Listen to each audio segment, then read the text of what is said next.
Assalamualaikum warahmatullahi wabarakatuh. Innal hamdalillah nahmaduhu wa nasta'inuhu wa nastaghfiruh wa na'udzu billahi min shururi anfusina wa min sayyiati a'malina.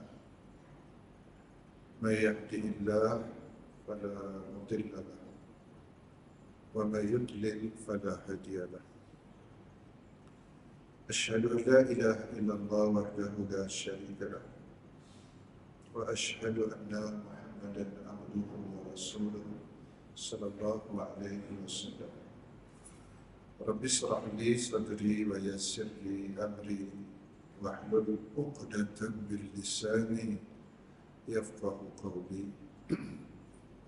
Subhanaka la ilma lana illa ma 'allamtana innaka antal alimul hakim. Wa la hawla wa la quwwata illa billahil aliyyil azim. Wa la hawla wa la quwwata illa billahil aliyyil azim. Dan ahli jawatan kuasa surau yang saya hormati, muslimin muslimat yang dirahmati Allah. Kita bersyukur kepada Allah SWT dengan izinnya pada malam ini kita semua masih lagi dipilih untuk duduk sebentar di surau kita ini bagi menunggu datangnya waktu Isya. Mudah-mudahan kita semua termasuk kalangan hamba-hamba Allah, umat Nabi Muhammad SAW yang hati-hati kita terbaun ke rumah Allah SWT. Sebab Rasulullah sebut ada 7 golongan yang dapat naungan di mahsyar nanti di saat tak ada naungan kecuali dalam Allah. Satu di antaranya orang-orang yang hatinya terbaun ke rumah Allah SWT. Kemudian kita juga mengucapkan selawat dan salam kepada junjungan Nabi Muhammad sallallahu alaihi wasallam. Allahumma shalli ala. Hadirin hadirat yang dirahmati Allah, malam ini kita masih membicarakan kisah sahabat ni berkaitan tentang Khulafaur Rasyidin yang pertama dalam kitab Al-Bidayah wa Nihayah karangan Hafiz Ibnu Katsir ni, tuan-tuan. Malam ini kita cuba menetengahkan berkaitan tentang bantahan terhadap kaum Syiah Rafidah, tuan-tuan. Kaum Syiah ni, tuan-tuan, mereka mengklaim bahawasanya orang yang layak untuk menjadi khalifah selepas wafatnya Nabi adalah Ali. Mereka dah Ali yang layak. Sampai mereka mengkufurkan, mengkafirkan Abu Bakar dan sahabat-sahabat yang lain. Dan kononnya mereka mendakwa bahawasanya Rasulullah pernah wasiat. Rasulullah wasiat sebelum wafatnya Nabi, maknanya Ali lah yang paling layak untuk menjadi khalifah selepas kewafatan Rasulullah SAW.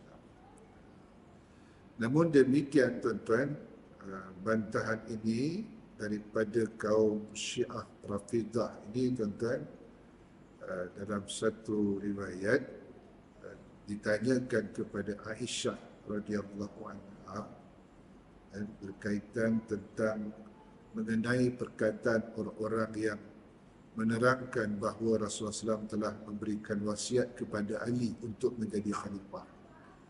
Maka Aisyah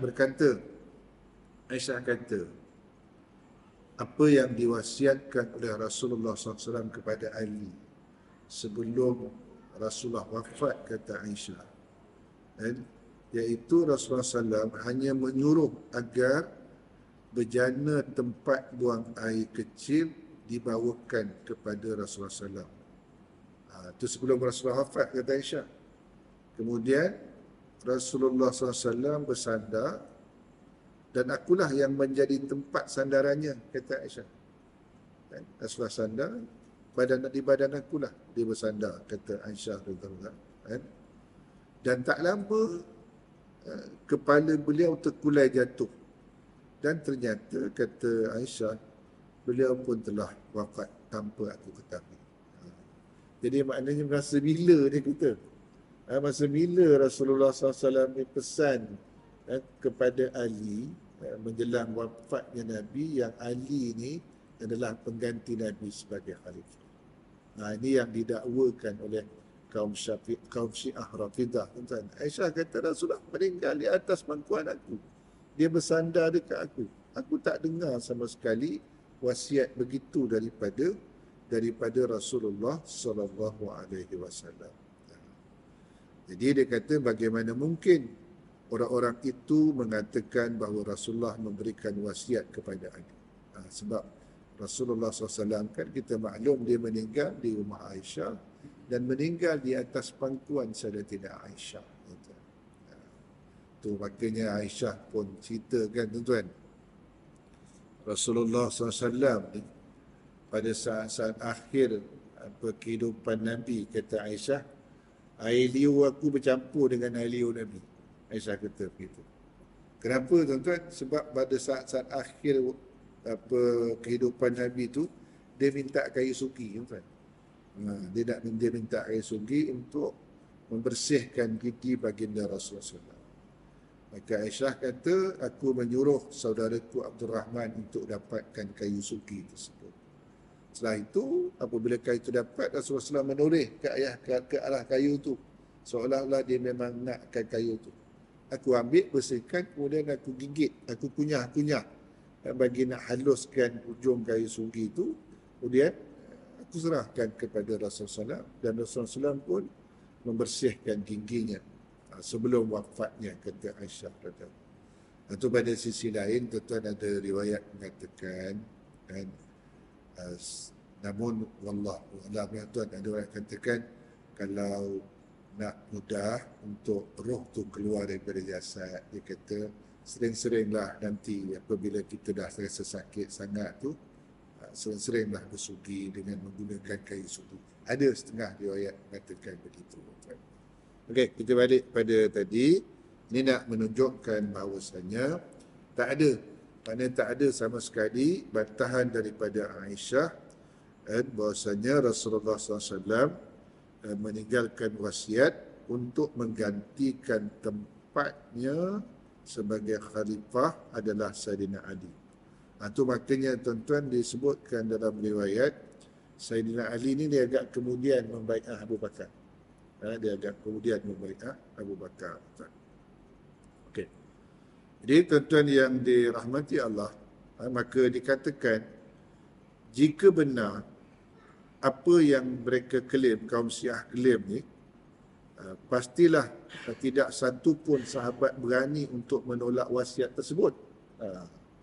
Kalau betul lah Rasulullah pernah wasiat Ali yang layak menggantikan tempatnya sebagai khalifah, mana mungkin kalangan sahabat ni nak membantah ataupun tidak memegang apa yang dikatakan oleh Rasulullah sallallahu alaihi wasallam, tuan-tuan? Mana mungkin?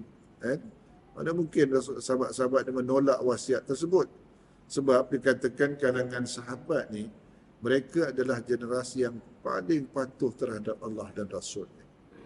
Kalangan sahabat radhiyallahu anhum ajma'in ini adalah generasi yang paling patuh kepada Allah dan patuh kepada Rasulullah SAW. Mana mungkin kalangan sahabat berani, tuan-tuan, untuk menindakkan wasiat baginda Rasulullah sallallahu alaihi wasallam. Okey. Kemudian tuan-tuan, dan sama ada dikata baik ketika Rasulullah masih hidup ataupun ketika Rasulullah SAW telah wafat. Kemudian, dan sangat mustahil dikata jika mereka berani mengubah wasiat Rasulullah SAW. Maksudnya kalau sahabat ni mustahil mereka berani mengubah wasiat Nabi dengan memajukan calon yang tak pernah dipilih oleh baginda, oleh Rasulullah. Mana mungkin sahabat ni, tuan-tuan, mengajukan calon lain selain pada Ali kalau ia benar ada wasiat daripada baginda Rasulullah sallallahu alaihi wasallam. Memang tuan-tuan, dalam riwayatnya Rasulullah SAW memang dia tak menunjuk secara direct untuk menggantikan tempat dia. Abu Bakar pun Rasulullah SAW tak tunjuk secara tidak menunjuk secara direct. Cuma tuan-tuan, ketika Rasulullah SAW dalam keadaan sakit, orang yang menggantikan tempat Nabi sebagai imam solat, Abu Bakar. Dan Rasulullah tak benarkan orang lain. Yang tak benarkan orang lain. Yang saya pernah sebutkan pada peringkat awalnya, Abu Bakar lambat sampai, tuan-tuan. Dan tiba-tiba ada seorang sahabat suruh Umar maju ke depan. Rasulullah nampak, Rasulullah jerit, tuan-tuan, daripada bilik ni. Ni perkara ni Allah tak redha, Rasul tak redha, umat Islam pun tak redha, Rasulullah kata. Jadi selepas tu, tuan-tuan, Umar pun bagi tahu kepada yang suruh, kenapa kau suruh aku jadi imam? Kata yang suruh Umar tu, aku pun tak suruh kau sebab Abu Bakar tak ada. Abu Bakar lambat sampai. Di lepas itu dia mengatakan ulang balik sembahyang, tuan. Abu Bakar jadi imam. Abu Bakar jadi imam. Sebab Rasulullah SAW memang tidak membenarkan siapa pun menjadi imam sewaktu Rasulullah sakit melainkan Abu Bakar As-Siddiq. Okey. Kemudian tuan-tuan yang dirahmati Allah, itu disebutkan tadi mana mungkin sahabat-sahabat berani untuk memajukan calon yang tak pernah dipilih oleh Rasulullah SAW kalaulah benar Rasulullah SAW berwasiat untuk memilih Ali sebagai khalifah. Atau sebaliknya. Jadi mengenyampingkan orang yang beliau tunjuk, mustahil hal ini mereka lakukan. Dan barang siapa yang menganggap para sahabat berbuat demikian, berarti dia telah terang-terangan menyatakan bahawa seluruh sahabat adalah fasik dan telah bersepakat membangkang perintah. Kalau ya ada orang kata macam tu yang kalangan sahabat ni membangkang perintah Nabi, wasiat Nabi, sahabat ni dikira fasik, tuan. Sahabat-sahabat dia dikira fasik. Ini berat, maknanya orang Syiah Rafidah ni klaim dia orang berat apabila dia kata Rasulullah memang dah wasiatkan Ali untuk menjadi khalifah. Tak mana mungkin kalangan sahabat untuk membangkang perintah Nabi SAW, sebab sahabat kalau bangkang perintah Nabi, dia dikira fasik dan telah bersepakat membangkang perintah Rasulullah dan menentang hukum serta wasiat beliau.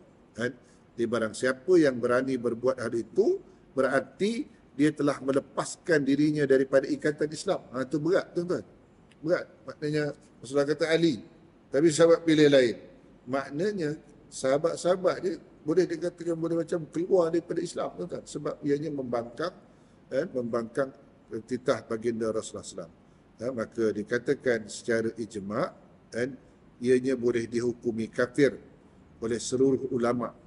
Bahkan darah mereka lebih halal lagi untuk ditumpahkan. Itu berat. Berat dia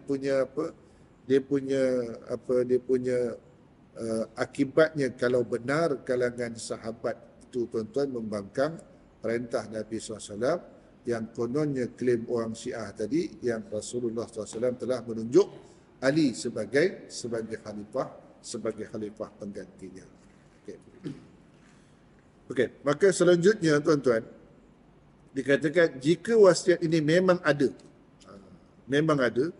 mengapa Ali tidak menjadikannya sebagai senjata untuk menentang para sahabat bahawa beliaulah yang berhak untuk mengemban urusan kekhalifahan itu? Kalau ia memang ada, sepatutnya Ali tuntutlah. Tapi nyatanya Ali tidak menuntut. Maknanya itu klaim kemudian je daripada orang Syiah ni, tuan-tuan, mengada-ada. Sebab dia hanya taksub kepada Ali, jadi akhirnya mereka reka yang kononnya Rasulullah SAW berwasiat bahawasanya Ali yang layak menjadi khalifah. Ali telah dilantik menjadi khalifah. Jadi kenapa Ali dia kata tak tuntut kalau ia betul ada wasiat tu? Jika ternyata beliau tidak dapat menjalankan wasiat tersebut, Ali ni sebagai contoh, maka beliau dianggap lemah. Dan seorang yang lemah tak mampu menjadi pemimpin khalifah ataupun khalifah. Itu dikatakan kepada Ali lah. Jika ianya ternyata beliau mampu tetapi tidak melaksanakan, berarti beliau seorang pengkhianat. Itu kepada Ali. Dan seorang pengkhianat adalah fasik yang harus disingkirkan daripada kursi kekhalifahan. Dan jika ternyata beliau tak tahu bahawa wasiat tersebut memang ada, maka berarti beliau adalah seorang yang jahil. Manakala Ali ni tak tahu wasiat tu ada, menunjukkan Ali ni orang yang jahil, kan? Lalu bagaimana pula jika beliau sendiri tidak tahu sementara orang yang datang setelahnya mengetahui hal itu? Bukankah ini dia kata suatu perkara yang mustahil dan dusta yang dibarengi dengan kebodohan dan kesesatan. Mana mungkin kalau Ali tak tahu, dia kata, tiba-tiba orang selepas dia, orang Syiah pergi ikut dia lepas dia tahu yang itu ada wasiat daripada Nabi SAW yang Ali layak, yang Ali lah yang telah diwasiatkan oleh Nabi SAW untuk menjadi khalifah. Pada mungkin Ali sendiri tak tahu. Tiba-tiba pengikut dia kemudian klaim yang Rasulullah wasiat yang Ali layak menjadi khalifah. Jadi tuan-tuan, dia memanglah kita maklum dia semenjak daripada awal Islam dahulu, semenjak kewafatan Nabi ini, jawatan kekhalifahan ini, tuan-tuan, dia memang ada sedikit krisis lah di situ, tuan-tuan. Itu makanya selepas Abu Bakar wafat, dia terus tunjuk Umar bin Khattab. Dia terus tunjuk mana Umar yang layak menggantikan tempat dia. Tapi selepas Umar, tuan-tuan, Umar dia tak tunjuk, dia tunjuk 6 orang. Dia tunjuk 6 orang. Jadi pilihlah daripada 6 orang ni yang layak untuk menjadi khalifah selepas kewafatanku. Termasuk di dalamnya ada Abdul Rahman bin Auf, ada Uthman bin Affan, ada Abu Ubaidah Al-Jarrah, kan. Jadi Abdul Rahman bin Auf ni, tuan-tuan, dari kalangan sahabat ni dia bukan ahli politik, dia ahli businessman, dia peniaga. Itu makanya dikatakan daripada 10 sahabat yang dijamin masuk surga, tuan-tuan, 9 orang ahli politik. Sebab dari kalangan 9 orang ni ada yang jadi khalifah, ada yang jadi governor, dan ada yang memegang jawatan. Abdul Rahman bin Auf saja dia tak pegang apa-apa jawatan, tuan-tuan. Dia seorang peniaga, tuan-tuan. Jadi Abdul Rahman bin Auf ni, Umar selepas wafat Umar dia tunjuk 6 orang, termasuk dia, Uthman bin Affan, Abdullah bin Affan dan sahabat-sahabat yang lain. Kemudian Abdul Rahman bin Auf ni mengundur diri, tuan-tuan. Daripada 6 orang dia undur diri. Kemudian sahabat yang 5 tadi, akhirnya kalau macam tu kita serahlah kepada Abdul Rahman bin Auf untuk memilih dari kalangan kita yang 5 orang ni untuk menjadi khalifah pengganti. Dia Abdul Rahman bin Auf, pilih yang Uthman bin Affan, tuan-tuan. Maka yang lain tidak membantah. Sebab apa? Sebab mereka dah serahkan kepada Abdul Rahman bin Auf untuk memilih salah satu daripada 5 orang yang menjadi pengganti Umar sebagai khalifah ketika itu. Okay. Jadi tuan-tuan yang dirahmati Allah, tu saya kata apatah lagi selepas Khulafaur Rasyidin, kan, tuan-tuan. Ketika itu jawatan khalifah dah semenjak daripada Muawiyah bin Abi Sufyan, itu dah secara keturunan anak dia saudara mara lah, tuan-tuan, dari kalangan dia sampai kepada 4 sajalah, daripada Abu Bakar, Umar, Uthman dan Ali. Okey. Kemudian tuan-tuan yang dirahmati Allah, maka dikatakan di sini, oleh kerana itu anggapan seperti ini hanya dapat diterima oleh orang-orang yang jahil dan tertipu dengan diri mereka sendiri. Mana anggapan bahawasanya Ali yang layak menjadi khalifah tadi. Dia anggapan yang telah dihiasi oleh tipu muslihat syaitan. Dia kata maknanya klaimnya orang Syiah ni adalah satu anggapan yang telah dihiasi oleh tipu muslihat syaitan tanpa dalil tanpa dalil maupun keterangan yang nyata. Maknanya dibuat-buat. Dibuat-buat, hanyalah bualan dan omong kosong yang penuh dengan kedustaan, dia kata. Ini kalangan ditujukan kepada kalangan Syiah Rafidah ni dah, tuan-tuan. Itu maknanya orang Syiah ni dia kafirkan semua kalangan sahabat, tuan-tuan. Abu Bakar kafir, Umar kafir, Uthman kafir, Ali je yang betul, tuan-tuan. Sampai seperangkat mereka mengkufurkan Sayyidatina Aisyah radhiyallahu anha. Saya tengok, tuan-tuan, kan masa berlaku rempuhan dulu, tuan-tuan, kan ada orang Syiah yang banyak terbunuh, tuan-tuan. Ada dari kalangan mereka yang mati tu ditulis di telapak kaki mereka Aisyah kafir tu. Oh, sampai peringkat tu sekali tu kan. Aisyah kafir. Dahsyat sekali orang Syiah ni kita. Okey. Jadi tuan-tuan yang dirahmati Allah, maka dari itu semoga dikata kita dilindungi oleh Allah daripada kebodohan mereka yang penuh dengan kehinaan dan kekafiran. Hanya kepada Allah sajalah kita berserah diri agar selalu diberi bimbingan untuk selalu berpegang teguh dengan As-Sunnah, dengan Al-Quran dan Sunnah baginda Rasulullah SAW, dan mudah-mudahan kita diwafatkan di atas Islam dan iman, serta diwafatkan dalam keteguhan dan keyakinan. Kemudian kita pun berharap agar timbangan amal kita diberatkan, kita diselamatkan daripada api neraka dan bahagia masuk ke dalam surga dan yang dijanjikan Allah. Sungguh dia Maha Pemberi pengasih dan penyayang. Ini tuan-tuan berkaitan tentang bantahan berkaitan dakwaan klaim orang Syiah bahawasanya yang layak menjadi khalifah selepas wafatnya Nabi adalah Ali. Okey. Dan tuan-tuan yang dirahmati Allah, yang berikutnya kita melihat bagaimana sikap Fatimah dan Ali terhadap Abu Bakar disebabkan masalah warisan Nabi sallallahu alaihi wasallam. Abu Bakar berpegang berdasarkan Imam Bukhari berkata berkaitan bab perkataan Rasulullah sallallahu alaihi wasallam. Rasulullah kata, kami para nabi tidak mewariskan harta. Tidak mewariskan harta, dan apa pun yang kami tinggalkan adalah sedekah. Itu adalah hadis Rasulullah sebut itu. Kerana kami para nabi tidak mewarisi harta, apa saja yang kami tinggalkan adalah sedekah. Maka dalam hal ini tuan-tuan telah berkata dari Urwah daripada Aisyah bahawa Fatimah dan Abbas ni bapa saudara Nabi lah. Bapa saudara Nabi pernah mendatangi Abu Bakar untuk menuntut harta waris. Harta waris milik mereka yang ditinggalkan oleh Rasulullah sallallahu alaihi wasallam. Dan ketika itu mereka menuntut sebidang tanah milik Rasulullah SAW yang bertempat di Fadak. Fadak ni satu tempat lah. Dan juga bagian baginda Rasulullah di Khaybar.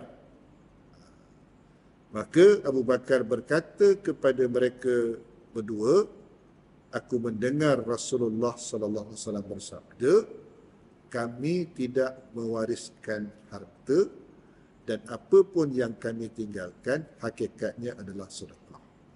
Jadi tuan-tuan, ini yang menyebabkan ada krisis lagi di sini tuan-tuan. Krisis apa? Krisis berkaitan tentang harta peninggalan Nabi SAW. Rasulullah dah penjelaskan dalam hadis dia, para Nabi tidak meninggalkan harta, apa yang ditinggalkannya adalah satu sedekah. Namun kata Fatimah, kata Abbas, Rasulullah SAW ada dua bidang tanah, satu di Fadak, satu di Khaybar. Maknanya tanah tu sepatutnya Rasulullah, aku adalah kerabatnya, anaknya, akulah yang patut mewarisi tanah tersebut, kan? Tapi Abu Bakar didengar Rasulullah bersabda, para Nabi tidak mewariskan sesuatu, setiap yang diwarisinya adalah satu sedekah. Jadi Abu Bakar pegang ni tuan-tuan, kan?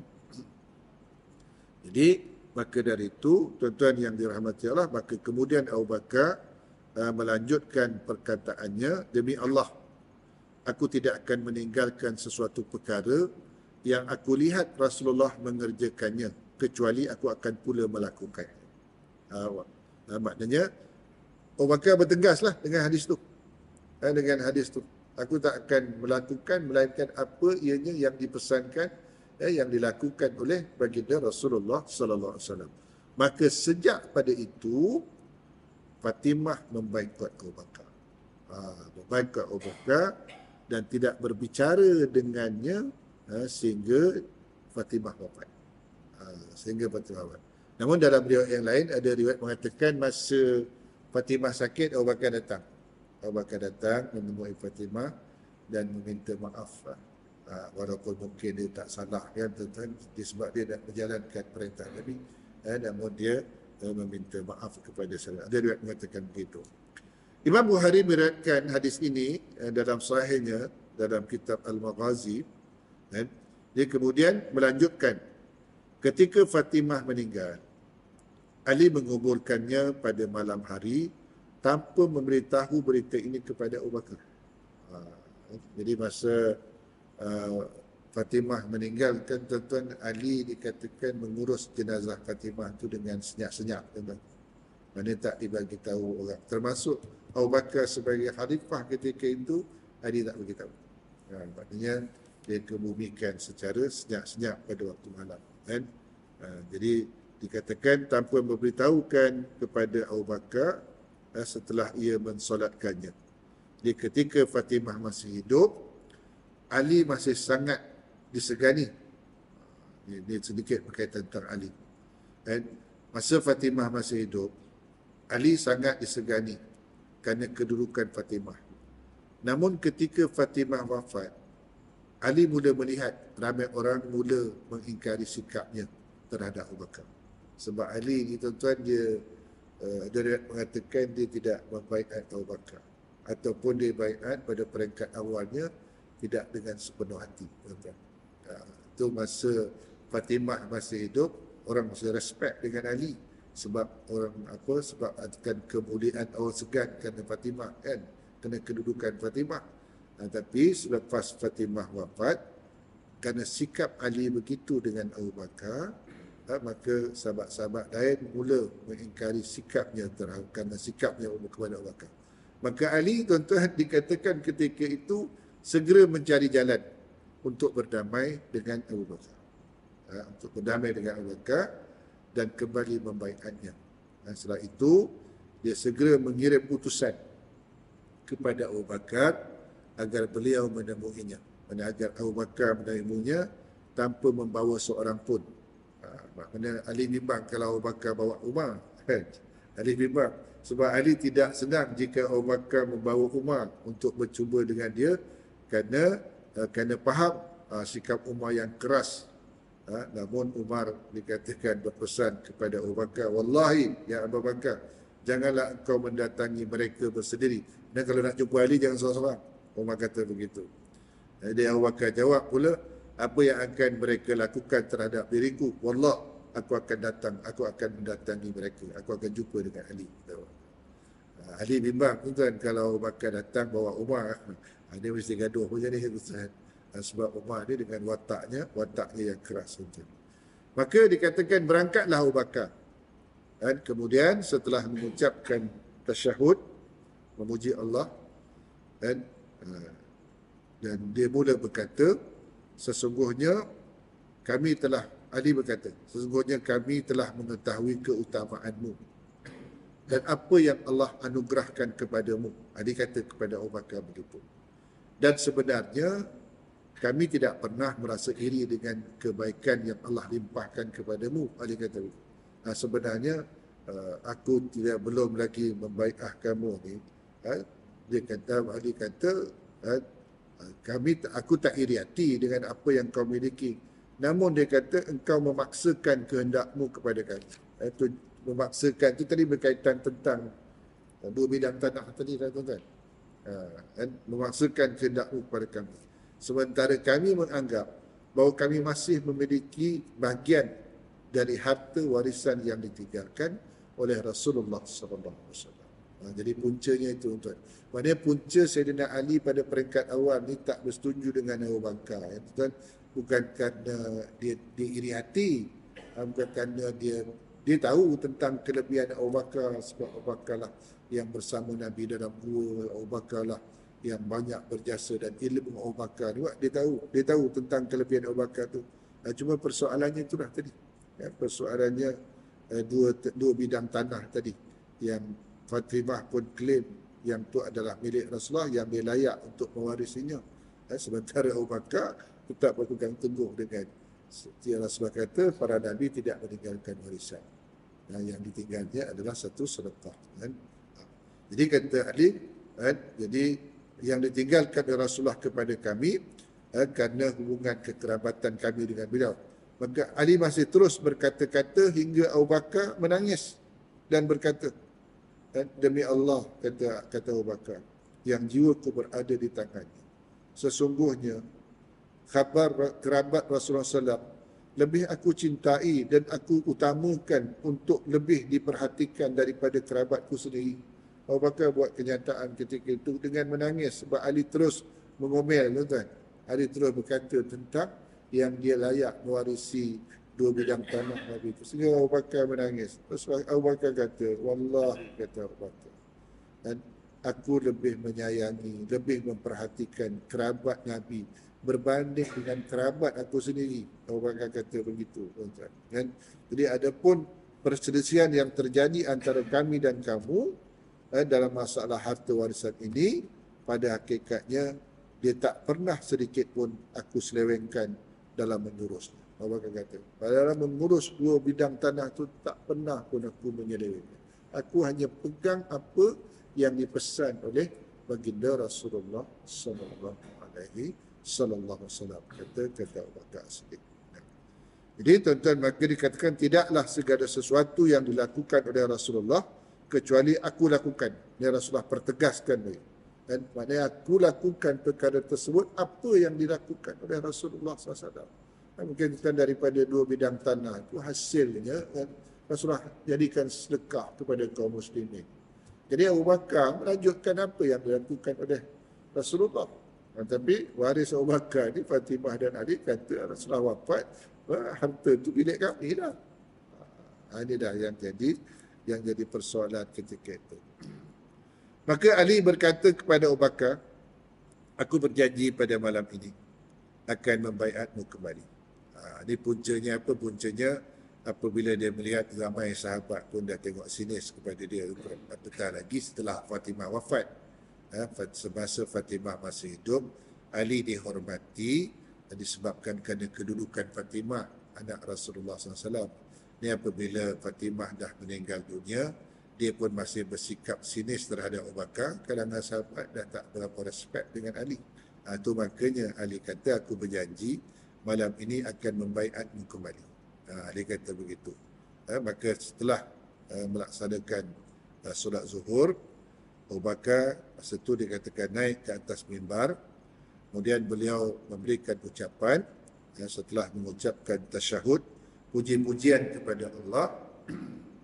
Dan kemudian ketika itu mengenai Ali dan sebab keterlambatannya memberikan baiat kepada dirinya, lengkap dengan alasan yang melatar belakanginya. Maknanya ketika itu Abu Bakar mengungkapkan kenapa Ali lambat membaiat dia sebagai khalifah. Jadi Abu Bakar sebutlah latar belakangnya sebabkan sedikit krisis tentang persoalan harta tanah Nabi yang ada di Fadak dan tanah Nabi yang ada di Khaybar. Okay. Dia jarak antara Rasulullah SAW dengan wafatnya Fatimah ni 6 bulan je kan. Fatimah meninggal dunia 6 bulan setelah wafatnya Nabi. Di sini ada kisah menarik tuan-tuan. Masa Rasulullah SAW sakit kan tuan-tuan. Masa Rasulullah sakit dan Fatimah, masa Rasulullah tenat tu, Fatimah dikatakan menangis sejadi-jadinya. Kemudian Rasulullah SAW kata, Fatimah, mari dekatkan telingamu di mulutmu. Aku nak bisikkan sesuatu di telinga. Kemudian tuan-tuan, Fatimah meletak telinga dia dekat mulut Nabi. Maka setelah Rasulullah bisikkan sesuatu, Fatimah tersenyum tuan-tuan. Tadi menangis. Maka Aisyah ada ketika itu. Aisyah tanya, apa yang ayahmu bisikkan? Tadi bukan main lagi menangis sejadi-jadinya. Kenapa kau tersenyum, wahai Fatimah? Rahsia, kata Fatimah. Rahsia. Apa yang Rasulullah bisikkan itu rahsia, kata Aisyah desak untuk Fatimah menceritakan kepadanya apa yang dibisikkan oleh Nabi yang menyebabkan Fatimah tersenyum selepas menangisnya. Akhirnya Fatimah cerita dengan Aisyah. Rupanya tuan-tuan, apa yang dibisikkan oleh Rasulullah di telinga Fatimah. Rasulullah kata, wahai anakku Fatimah, dari kalangan kita, dari kalangan keluarga kita. Orang yang pertama yang menyusul ayah adalah engkau. Dan dari kalangan keluarga kita, ahli bait, kata Nabi SAW, setelah Rasulullah meninggal, orang yang pertama yang akan menyusul Nabi adalah Sayyidatina Fatimah. Itu yang menyebabkan Fatimah tersenyum tu kan. Fatimah tersenyum. Padahal yang diberitahukan kepadanya khabar kematian tu kan. Orang yang awal dari kalangan kita yang akan mengikuti jejak langkah saya adalah engkau. Senyum Fatimah. Agak-agak tuan-tuan boleh senyum. Kita boleh senyum. Padahal dikhabarkan kepada kita, kepada itu kematian. Lepas ni engkau. 6 bulan selepas tu Fatimah pun meninggal dunia. Tuan-tuan. Allahu Akbar. Itu nak menunjukkan kalangan sahabat-sahabat dahulu kan tuan-tuan. Mereka rindu nak jumpa dengan Allah Subhanahu Wa Taala. Mereka rindu untuk bertemu dengan Allah Subhanahu Wa Taala. Itu dalam dalam syair-syair Sayyidina Ali pun banyak diungkapkan begitu. Alangkah rindunya aku ingin bertemu denganmu, hai Allah. Sebagai contoh macam Bilal bin Rabah juga kan. Masa dia nak menghembuskan nafas yang terakhir itu kan dia tersenyum Bilal. Isterinya beritahu, wahai suamiku, kenapa kau tersenyum? Kau akan pergi tinggalkan kami untuk selama-lamanya. Anak-anak dan aku menangis kerana kau akan tinggalkan kami. Bilal kata, macam mana aku tak tersenyum, wahai isteriku? Sebab tak lama lagi aku nak jumpa dengan orang yang kurindu selama ini. Siapa dia? Rasulullah SAW. Aku nak jumpa dengan Rasulullah SAW, manusia insan yang paling aku rindu selama ini. Kata Bilal. So tu. Okay. Kemudian tuan-tuan yang dirahmati Allah, jadi setelah itu Ali, setelah Abu Bakar naik, Ali ganti naik ke atas mimbar. Dan setelah Ali bertasyahud memuji Allah, dia pun menyebutkan tentang keutamaan Abu Bakar dan pengalamannya dalam Islam, sambil menyebutkan bahawa keterlambatannya dalam membayar Abu Bakar bukan kerana ingin menyaingi Abu Bakar, kerana ianya mengingkari dan tidak mengingkari keutamaan Abu Bakar. Cuma itulah permasalahan yang tanah tu, yang Abu Bakar tidak mewariskan tanah tersebut kepada Fatimah isterinya. Sebab Abu Bakar berpegang dengan teguh pesan Nabi, kalangan Nabi tidak mewarisi sesuatu yang ditinggalkannya adalah satu sedekah. Tuan, saya nak akhiri dah saja malam ni. Badan tak apa, tak sihat. Tuan, hari raya ni. Okey, saya rasa itu saja untuk malam ni. Mudah-mudahan perkongsian yang sedikit ini ada baiknya untuk saya dan kita semua. Kita tangguh dengan tasbih, kafarah dan surat Al-As. Subhanakallahumma wa bihamdika asyhadu an la ilaha illa anta astaghfiruka wa atubu ilaik. Bismillahirrahmanirrahim. Wal 'asri innal insana lafi khusr illa alladhina amanu wa 'amilus shalihat wa tawassaw bil haqq wa tawassaw bis sabr. Billahi taufiq wal hidayah. Assalamualaikum warahmatullahi wabarakatuh.